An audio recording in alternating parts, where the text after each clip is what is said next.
Asal-usul Taoism. Dari segi etimologi, perkataan Taoism adalah berasal dari kata akar Tao yang diterjemahkan dari perkataan bahasa Cina Dao yang erti hurufiahnya bermaksud jalan atau cara.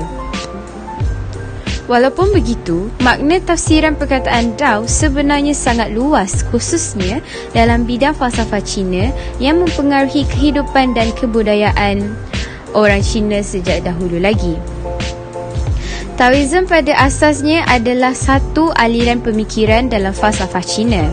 Pada masa yang sama, Taoism dipraktikkan sebagai satu bentuk agama dalam masyarakat Cina. Dengan itu, wujud apa yang dikatakan sebagai mazhab Tao, bahasa Cinanya Daojia, iaitu Taoism dari segi falsafah, dan agama Dao, bahasa Cina Daojia, iaitu dari segi agama. Istilah Taoism dalam perkataan bahasa Inggeris telah digunakan untuk menterjemahkan istilah Dajiao dan Daojia. Aksara Tao atau Dao tergantung kepada skim perumian yang disukai, membawa maksud harfiah, laluan atau cara. Tetapi dalam agama dan falsafah Cina, aksara-aksara itu mempunyai maksud-maksud yang lebih abstrak. Perkataan majmuk Daojiao merujuk kepada Taoism sebagai sebuah agama, iaitu orang yang bersembahyang di tempat pemujaan, manakala Daojia merujuk kepada kegiatan-kegiatan cendekiawan dalam bidang kajian mereka yang berdasarkan Tao atau Dao.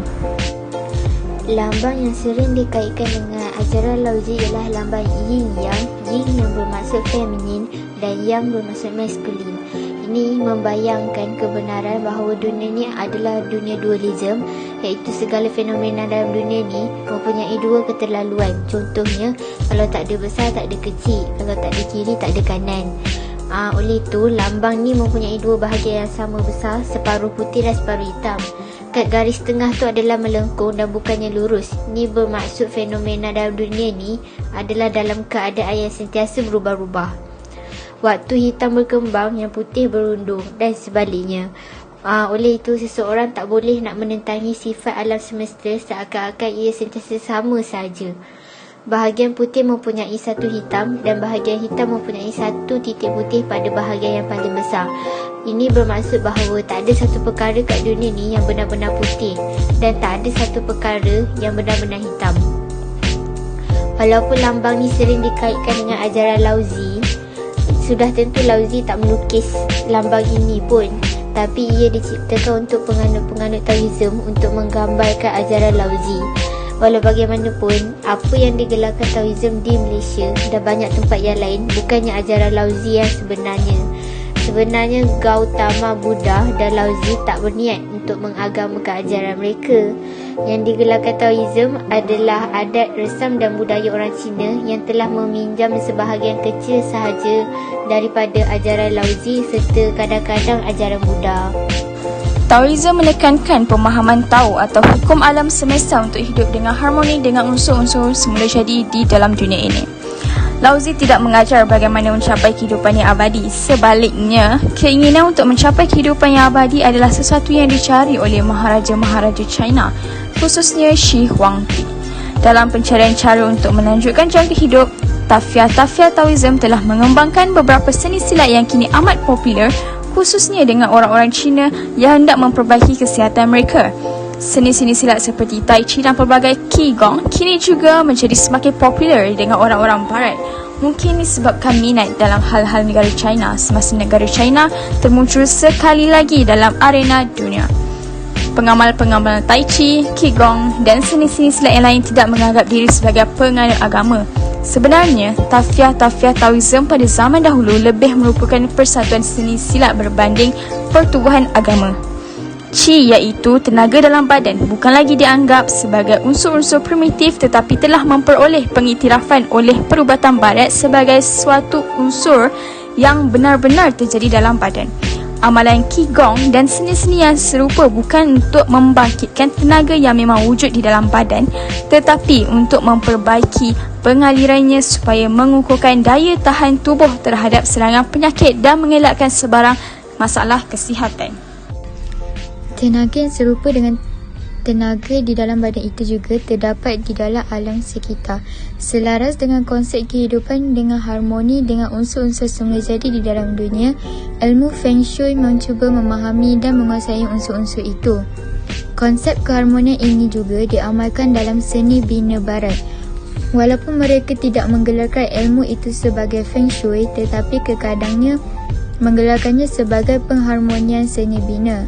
Bagaimanapun, ilmu Feng Shui kini telah dicemarkan dengan pelbagai kepercayaan karut yang mungkin dicipta oleh pengamal-pengamal Feng Shui semata-mata untuk mendapat untung. Mungkin sebilangan penganut taifah Taoism yang amat kecil pada zaman kuno bertapa di gua-gua dan gunung-gunung. Bagaimanapun, kejadian ini tidaklah dalam skala yang serupa dengan yogi-yogi India yang tinggal di dalam hutan banjaran Himalaya. Sejauh yang diketahui, Laozi tidak membuat demikian. Oleh itu, penggunaan tingkah laku beberapa orang penganut taifah untuk menawarkan keseluruhan kepercayaan Taoism adalah sesuatu yang salah.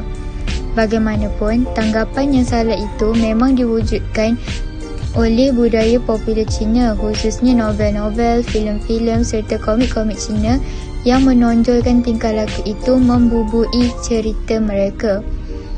Laozi tidak mengajak penganut-penganutnya meninggalkan hal-hal keduniaan duniawi supaya memperolehi tempat yang baik pada hari akhirat. Oleh itu, taifah-taifah Taoism juga tidak berbuat demikian kerana mereka lagi mengutamakan hidup dalam dunia ini dan oleh itu hendak mencapai keabadian hidup.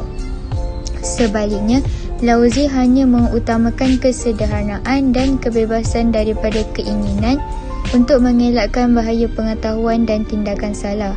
Sebenarnya, semua agama dan falsafah aliran utama mengingatkan tentang keterlaluan kebendaan. Sebagai contoh, Yesus berkata, adalah lebih mudah untuk seekor unta masuki lubang jarum berbanding orang yang kaya untuk masuki syurga.